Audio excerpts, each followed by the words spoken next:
one, tinanong kasi si Bertoda kung siya ba ay may crush kay Elias. Aha. Ayan. Yan, at ikaw, wala kang personal na gusto or crush or mali siya kay Elias. Yeah, wala akong crush sa kanya. Okay. Pero pag sasabihin mo doon sa trabaho niya, yes, na-amaze ako doon sa trabaho niya na magaling siya doon. Oh, walang problema yun. Hanggang doon lang yun Question yun. hanggang doon lang yun na magaling, mayroon kang future, mayroon kang napakasipag mong bata, yung ganun. Pero sa personal ko, i-apply ko no, may asawa ko. Ginawa niya, nilasing si Elias. Anong ibig sabihin nun? Bertoda. Ang dami kasing ebidensya, no? Yun ang sinasabi na hindi lahat ng pera hindi lahat nabibili talaga ng pera. Kasi may mga tao pa naman talagang merong nanatili sa tinatawag na prinsipyo nila. Hindi lahat nasisilaw sa pera. O, di ba? Ganyan ang itatak sa utak mo.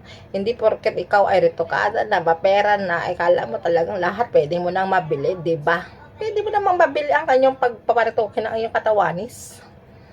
Pero yung pagbili ng prinsipyo ng isang tao, marami pa namang naiiwan ng mga ganito. Kaya, ayos mo na yung Bertoda, no? Kasi halata talagang talong-talo ka na talaga sa kaso. Yan ang dapat itatak mo sa isip mo. Lahat-lahat na lang saan ka nagpapa-interview. Talagang hindi ka pa rin talaga magpapatalo na halata namang talagang talong-talo ka na. No? Ang taas kasi ng ego mo ba? Ano ba talaga kasing pinaglalaban mo? Wala naman masamang magpakumbaba ka at least, so, 'di ba? Para tapos na ang laban. Pero talagang ipinaglalaban mo para talaga ang likong daan.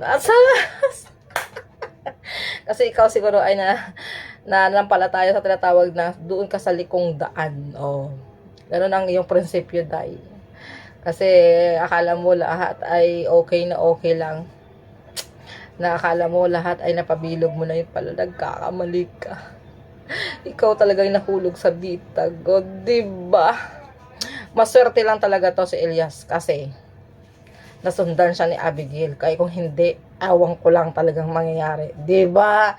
Kaya angel mo pa rin talaga si Abigail Elias kahit pa paano. Na which is na ito pala talaga ang ipinaglalaban niya na sinasabi na talagang sa bandang huli lalabas din ang katotohanan. Lumabas talaga. Ang daming ebidensya eh.